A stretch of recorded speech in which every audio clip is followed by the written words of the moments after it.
June 2015, Reuben suffered a minor burn playing with his brother, got sent down to Chelsea and Westminster, looked like it was second-degree burns, discharged from there with a leaflet saying, if any of these signs occur, contact us. Day after, he's really lethargic, he's got a rash, his temperature was up, he's complaining of a sore throat, and just was not right at all. We saw a doctor who said that Reuben had a sore throat, and I challenged and said, well, is it anything to do with the burn? Absolutely not. It's far too soon for it to be infection relating to a burn. Don't worry about it. He's got severe tonsillitis. We'll give you some penicillin. And they discharged him and said, no, you don't need to worry about it. By this time, he was not drinking properly. He'd had diarrhoea and sickness as well. So I phoned up Chelsea and Westminster again, and they said, no, take him straight in. It sounds like toxic shock or septic shock.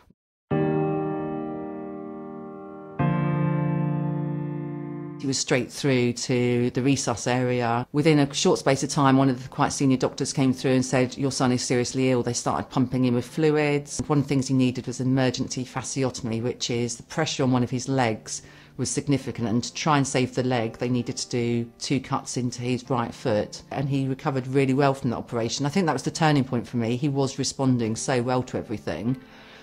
And they said he was out of danger, but the consultant said it's highly likely he's going to lose his legs and his hands, but he's going to make it. It was like a weight had been lifted off my mind.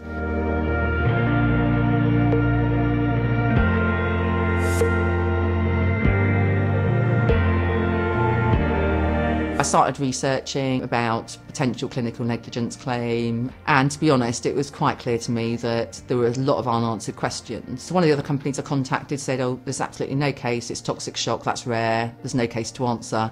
It just didn't feel right. When I spoke to Slater and Gordon, they were like, absolutely, yeah, we think there's a case here.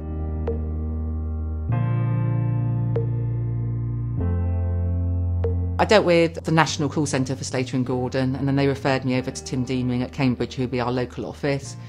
Tim was in contact quite quickly, quite happy to come and do a home visit. It wasn't just a case of being a lawyer. I needed somebody that actually could appreciate the personal side of it, which was quite important because you're going to be working really closely with the person that's going to be taking your case forward.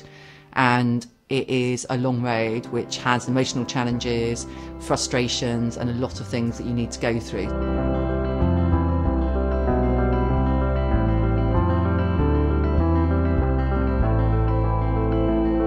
To be at the position we're in within 2 years is absolutely amazing. I think it's very few clinical negligence cases will get to this stage. The hospital did do a very early admission of liability. That has meant that we've been able to progress on with life and get things in place for Rueben that he needs now. He's had several sets of legs. We've just moved into our new property, which has been a huge relief for us. We don't know what the future's going to bring with Rueben, so we'll be continuing to work with Slater and Gordon, the experts, the hospitals, just to wait and see how things develop. Everything about Rueben is about what he can do, not what he can't do. With him, he will tell you, I can do it, which, bearing in mind what he's been through, is absolutely amazing.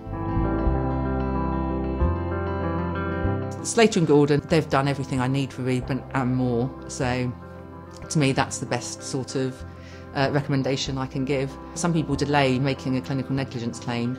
Don't delay everything, start recording it, start documenting it. If you've got that gut feeling something's not right, just document it and ask the question. It could be your life that's affecting. By getting the negligence claim sorted for Rueben, that has absolutely changed our life for the better.